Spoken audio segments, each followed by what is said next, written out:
This channel does not promote any violent, harmful, or illegal activities. All content provided by this channel is meant for an educational purpose only. এই মুহূর্তে যে খবরে নজর রাখবো, বিপদ কি আরো বাড়ছে রাজগঞ্জের বিডিওর। নিউ টাউনের সোনা ব্যবসায়ী স্বপন কামিল্লার খুনের ঘটনায় ইতিমধ্যেই গ্রেপ্তার দুজন, একজন ভিডিও ড্রাইভার রাজীব ঢালি আর একজন ভিডিও প্রশান্ত বর্মনের ঘনিষ্ঠ পেশায় ঠিকাদার তুফান থাপা।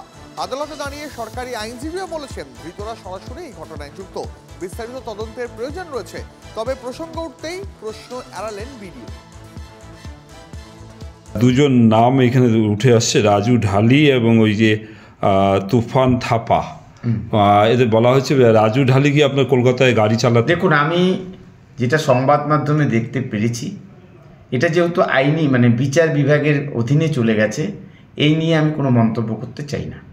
এটা আইনজ্ঞ বিষয়, আইনের বিষয়, বিচার বিভাগ দেখবে এবং বিচার বিভাগের সঙ্গে লয়াররা রয়েছেন, লয়াররা সে ব্যাপারে কথা বলবেন। নিউ টাউনের সোনা ব্যবসায়ী খুনের অভিযোগ উঠছে খোদ রাজগঞ্জের বিডিওর বিরুদ্ধেই। আদালতে দাঁড়িয়ে সরকারি আইনজীবীও দাবি করেছেন ভিডিও জড়িত, তার ফুটেজ মিলেছে। তাহলে বিপদ কি বাড়ছে রাজগঞ্জের বিডিও? চক্রান্ত চলছে, ষড়যন্ত্রকারীরা বেশি দূর আর দৌড়াতে পারবে না, কারণ ষড়যন্ত্রকারীদের পরাস্ত হবেই, কারণ বিচার বিভাগ আছে। ষড়যন্ত্র, প্রত্যক্ষদর্শীর বয়ান, সিসিটিভি ফুটেজ থেকে বিমানের টিকিট। দত্তাবাদের স্বর্ণ ব্যবসায়ী খুনের রাজগঞ্জের ভিডিও প্রশান্ত বর্মনের বিরুদ্ধে একাধিক তথ্য প্রমাণ নাকি পুলিশের হাতে এসে গিয়েছে। ইতিমধ্যেই গ্রেফতার রাজগঞ্জের ভিডিও ড্রাইভার রাজীব ঢালি, পুলিশের জালে ভিডিওর বন্ধু ও পেশায় ঠিকাদার তুফান থাপা। এমনকি আদালতে সরকারি আইনজীবীর দাবি ভিডিও যুক্ত রয়েছেন, তার ভিডিও ফুটেজ পাওয়া গিয়েছে, তাই ধৃতদের পূর্ণ সময়ের জন্য পুলিশ হেফাজতে দেওয়া হোক। ঠিক এখানেই প্রশ্ন তুলছে নিহত স্বপন কামিল্লার পরিবার, কেন এখনো গ্রেফতার করা হচ্ছে না অভিযুক্ত ভিডিওকে? প্রভাবশালী বলে আমি বলছি ও ভিডিও, ও বহুত পাওয়ারফুল লোক। আমাকে তো গরিব মানুষ, আমাকে তো মেরে ফেলবে না, যেখানে সেখানে আমি কিছু কইতে পারবো না, তাই বলে আমার প্রচুর ভয় আছে বাড়িতে। স্বপন কামিল্লা খুনে গ্রেফতার দুই, এখনো অধরা বাকি অভিযুক্তরা। খোদ সরকারি আইনজীবী আদালতে দাবি করেছেন ভিডিও জড়িত, তার ফুটেজ মিলেছে। এরপরেও অধরা অভিযুক্ত ভিডিও। ঠিক এই প্রশ্নেই রাজবংশী তাস খেললেন রাজগঞ্জের ভিডিও। এই প্রশান্ত বর্মন পাবলিক সার্ভিস কমিশনের ইতিহাসে আমি প্রথম রাজবংশী ক্যান্ডিডেট যেখানে সর্বপ্রথম হয়েছিলাম। সেই প্রথম হওয়ার পর থেকেই ষড়যন্ত্রকারীরা আমার পিছনে লেগেছিল, তারা কোনো দিক দিয়েই আমাকে পরাস্ত করতে পারেনি। প্রশান্ত বর্মনের মুখে ষড়যন্ত্রের তত্ত্ব, ঠিক সেখানেই রাজনৈতিক প্রভাবের দাবি বিজেপির। আমাদের কাছে বিশ্বস্ত সূত্রে খবর আছে, বিভিন্ন ব্যক্তির সামনে এই ভিডিও সাহেব মমতা বন্দ্যোপাধ্যায়ের পার্সোনাল ফোনে ফোন করে লাউড স্পিকারে চালিয়ে অনেককে কথা বলিয়ে দেখিয়েছেন বা শুনিয়েছেন যে তিনি মমতা বন্দ্যোপাধ্যায় এবং তার ভাইপো অভিষেক বন্দ্যোপাধ্যায়ের কতটা ক্লোজ। তাহলে প্রভাবশালী বলে কি এখনো অধরা রাজগঞ্জের ভিডিও? তেমনটাই দাবি সুকান্ত মজুমদারের। আর তৃণমূল কি বলছে? একজন অন্যায় করেছে পুলিশ, মানে যারা করেছে, একটা রহস্যের ঘটনা ঘটেছে, একটা খুন হয়েছে, পুলিশ তদন্ত করছে, গ্রেপ্তার শুরু করেছে এবং তদন্ত প্রসেস চলছে, যাদের গ্রেপ্তার করেছে তাদের জেরা করছে। আমি মাঝখানে কেন কথা বলতে? মমতা বন্দ্যোপাধ্যায় এবং তার ভাইপো অভিষেক বন্দ্যোপাধ্যায়ের কতটা ক্লোজ, এবং এই ক্লোজ সম্পর্কের জন্য এখনো পর্যন্ত পুলিশ এই ভিডিওর গায়ে হাত দেওয়ার সাহস পাচ্ছে না। কেন যখন মানে সোনার মেয়ে কুস্তিগীরদের বিরুদ্ধে শ্লীলতাহানির অভিযোগ উঠেছিল বিজেপির এমপি ব্রিজভূষণের বিরুদ্ধে, সেদিনকে ব্রিজভূষণকে ইস্তফা দেওয়া হয়নি কেন? এখন গ্রেপ্তার তো অনেক পরের কথা। যে একজন ভিডিও খুন করেও তারপরে যদি বেঁচে যায়, তাহলে পরিষ্কার ধরে নিতে হবে যে মমতা বন্দ্যোপাধ্যায় সম্পূর্ণভাবে এই অপহরণ এবং খুনের সাথে মমতা বন্দ্যোপাধ্যায়ের পুরো সরকার জড়িত, এবং মমতা বন্দ্যোপাধ্যায় এই ধরনের অপরাধীদেরকে প্রশ্রয় দিচ্ছে। রাজনীতির তরজা তুঙ্গে, আর পশ্চিম মেদিনীপুরে নিহত স্বপন কামিল্লার বাড়িতে শুধুই কান্না। পয়সা নেই আমার কাছে, 1 টাকাও নেই। আমি হাত জুড়ে বলছি দিদিমণির কাছে, আমাকে বাঁচাও, আমাকে বাঁচাও, আমাকে বাঁচাও। ভোটমুখী বঙ্গে রাজনীতির সুর সপ্তমে।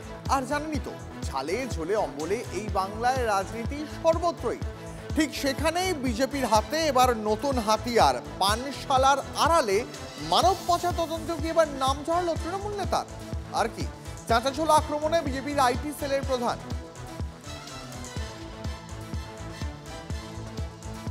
অমিত মালব্যর দাবি, অভিযুক্ত আজমল সিদ্দিকী তৃণমূল কংগ্রেসের সংখ্যালঘু সেলের নেতা।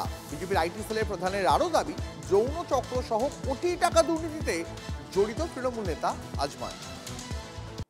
কেন্দ্রীয় সরকারের জন্যই নাকি রাজ্যে তৃণমূলের সরকার টিকে রয়েছে। এবার বিস্ফোরক অভিযোগ নন্দীগ্রামের বিজেপির জেলা পরিষদ সদস্য অরূপ জানার।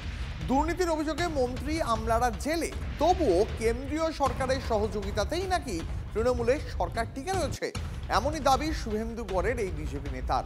নন্দীগ্রামের জেলা পরিষদ সদস্যকে কটাক্ষ করতে ছাড়েনি তৃণমূল এবং সিপিএম।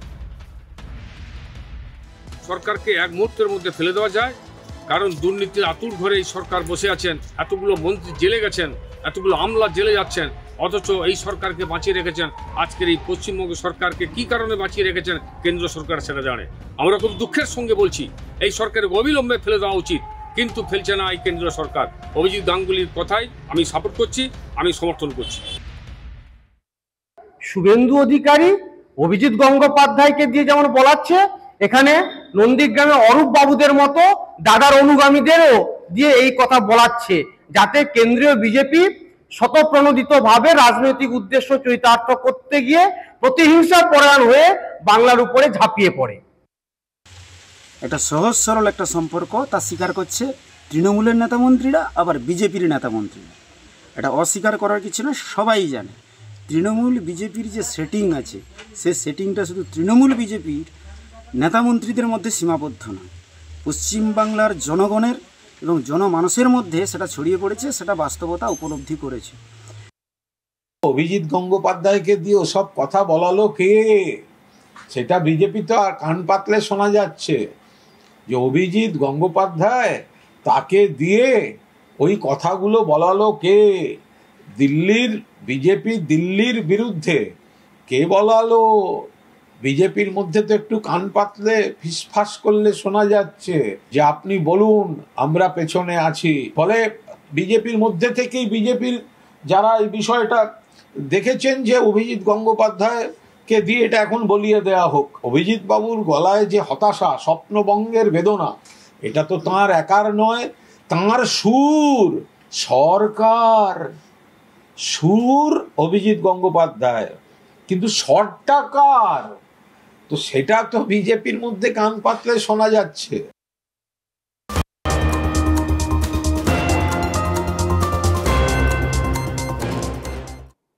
এবার বিজেপি সাংসদ অভিজিৎ গঙ্গোপাধ্যায়কে তৃণমূলে আসার জন্য আহ্বান জানালেন বিধানসভা স্পিকার বিমান বন্দ্যোপাধ্যায়। রাজ্যের উন্নয়ন চাইলে অভিজিৎ গঙ্গোপাধ্যায় তৃণমূল কংগ্রেসে যোগ দেওয়া উচিত, মন্তব্য বিমান বন্দ্যোপাধ্যায়। অভিজিৎ গাঙ্গুলিকে আমি উদ্দেশ্য করে বলেছি মিডিয়ার সামনে, ওনার তৃণমূলে জয়েন করা উচিত। উনি যদি পশ্চিমবঙ্গের উন্নয়ন চান, ওনাকে তৃণমূলে আসা উচিত। অভিজিৎ গাঙ্গুলিকে আমি উদ্দেশ্য করে বলেছি মিডিয়ার সামনে, ওনার তৃণমূলে জয়েন করা উচিত। উনি যদি পশ্চিমবঙ্গের উন্নয়ন চান, ওনাকে তৃণমূলে আসা উচিত। ভোটমুখী বঙ্গে ফের শুভেন্দু অধিকারীর মুখে টাটা।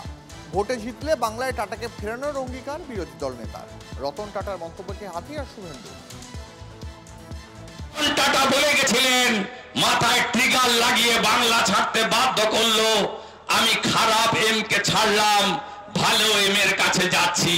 খারাপ এম এর নাম আমরা বলিনি, রতন টাটা বলেছেন। খারাপ এম এর নাম হলো মমতা ব্যানার্জি, আর ভালো এম এর নাম রতন টাটা বলে গেছেন নরেন্দ্র মোদী। বিজেপিকে আনুন, আমরা টাটাকে পশ্চিমবঙ্গে আনবো। ওএমআর সিটে চাকরি হবে, 2,15,00,000 বেকার, 60 লক্ষ পরিযায়ী শ্রমিক, 8 লক্ষ কোটি টাকা ঋণ। তাই তৃণমূলকে হারাতে হবে, হারাতে হবে, হারাতে হবে, হারাতে হবে। যা পিসি তুই চলে যা, যা পিসি তুই চলে যা, যা পিসি তুই চলে যা, যা পিসি তুই চলে যা, যা পিসি তুই চলে যা। বাংলা এসআইআর চলছে, আর তার মধ্যেই মালদা রতুয়ায় জালের নথি তৈরির চক্রের হদিশ মিলল। গ্রেপ্তার পঞ্চায়েত প্রধান ঘনিষ্ঠ তৃণমূল কর্মী, উদ্ধার বিপুল পরিমাণ ভুয়ো সরকারি নথি সহ জাল স্ট্যাম্পও। গ্রেপ্তার তৃণমূল কর্মী আব্দুল খালেক সহ 2 জন। স্থানীয় একটি সাইবার ক্যাফেতে চলত প্রতারণার চক্র। প্রয়োজনের তুলনায় এনুমারেশন ফর্মের যোগান কম, এবার ফর্ম বিলির সময়সীমা আরও বাড়ানোর আর্জি বিএলও ঐক্যমঞ্চের। অনেক জায়গায় দেরিতে শুরু হয়েছে কাজ, 11ই নভেম্বরের মধ্যে ফর্ম বিলি শেষ করা অসম্ভব।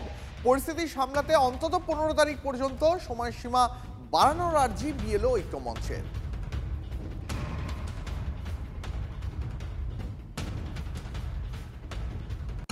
এবার বিজেপির নাক কেটে দেওয়ার হুঁশিয়ারি কল্যাণ বন্দ্যোপাধ্যায়ের। বাংলায় একজন ভোটারের নামও কাটতে দেবেন না বলে হুঙ্কার তৃণমূল সাংসদের। এসআইআর এর কারণে বিজেপির ভরাডুবি হবে দাবি কল্যাণের। তৃণমূলের বিদায় নিশ্চিত বুঝতে পেরেছেন কল্যাণ বন্দ্যোপাধ্যায়, তাই হতাশা থেকে এই সমস্ত মন্তব্য। কটাক্ষ রাজ্য বিজেপির সভাপতি শ্রমিক ভট্টাচার্য। এটা অদ্ভুত টেনশন, একটা ফিয়ার, এমন কথাবার্তা বলছে, একটা চারিদিকে একটা আতঙ্ক সৃষ্টি করে দিচ্ছে, মানুষ ভয় খাচ্ছে। আমি তো সমস্ত মানুষের কাছে অনুরোধ করছি, আপনারা কেউ ভয় খাবেন না। পশ্চিমবাংলায় মমতা বন্দ্যোপাধ্যায় আছে জানবেন, সংগ্রাম লড়াই যা করার করব, আর আইনি লড়াই যা আছে সুপ্রিম কোর্ট পর্যন্ত একা লড়ে রেখে দেবো। একটা বাংলা মানুষের নাম কাটবে, বিজেপির নাক কেটে দেবো, বাংলার ভোটারদের নাম কাটবে। আর এই এসআইআর বিজেপির ব্যাকফায়ার হবে, দেখে নিন শুধু বিজেপির। মোহনবাগান ইস্ট বেঙ্গল এক হয়ে গিয়ে মোহামেডান স্পোর্টিং এর বিরুদ্ধে লড়াই করছে। আমরা তো এরকম বিভাজন হিসাব করি না, আমরা তো এক হয়ে থাকতে চাই। আসলে কল্যাণ বন্দ্যোপাধ্যায় তৃণমূলে প্রথম দিন থেকে আছেন, অনেক মামলা লড়েছেন তৃণমূলের হয়ে, সিপিএম এর মিথ্যা মামলা থেকে কর্মীদের বাঁচিয়েছেন। এখন সত্যটা তিনি জানেন, মাটির গন্ধটাও বুঝে ফেলেছেন। এখন উনি যে চলে যাচ্ছেন ওর দল, এটা মানতে পারছেন না, সেই থেকে এগুলো বলছেন। আর এমনিতেই ওনার মধ্যে বীররসের, আমি বারবার বলি, এমনিতেই ওর মধ্যে বীররসের আধিক্য আছে এবং ওনার শব্দচয়ন অসামান্য। আধার কার্ড থাকলে চিন্তা নেই, আধার কার্ডের ভিত্তিতেই ভোটার কার্ড হবে, কারণ সুপ্রিম কোর্টই বলেছে আধার কার্ড যথেষ্ট। মন্তব্য সিপিএম সাংসদ এবং আইনজীবী বিকাশ রঞ্জন ভট্টাচার্য। ওরা যে সমস্ত ডকুমেন্ট চাক না কেন, সুপ্রিম কোর্ট বলেছে আধার কার্ডই যথেষ্ট। সুতরাং আধার কার্ড নেই এমন লোক নেই, কারণ এই সরকার তো জন্ম থেকে মৃত্যু পর্যন্ত আধার কার্ড করে দিয়েছে।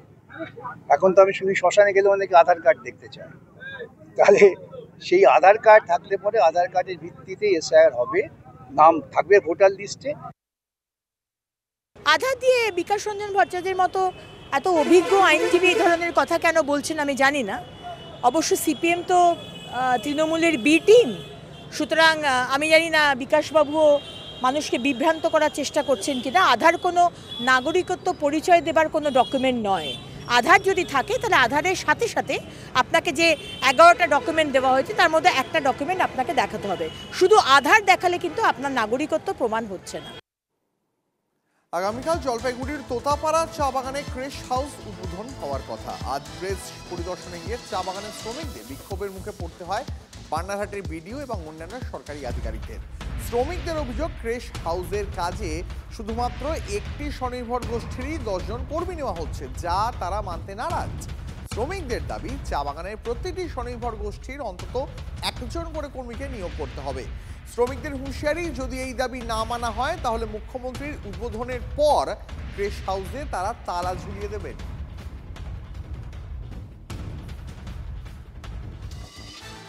এবার একটা ভালো খবর, TV9 বাংলার খবরের জোর, ত্রাতার ভূমিকায় প্রশাসন। বাইক এবং টোটোয় করে হাসপাতালে রোগী নিয়ে যাচ্ছে খোঁজ পুলিশ।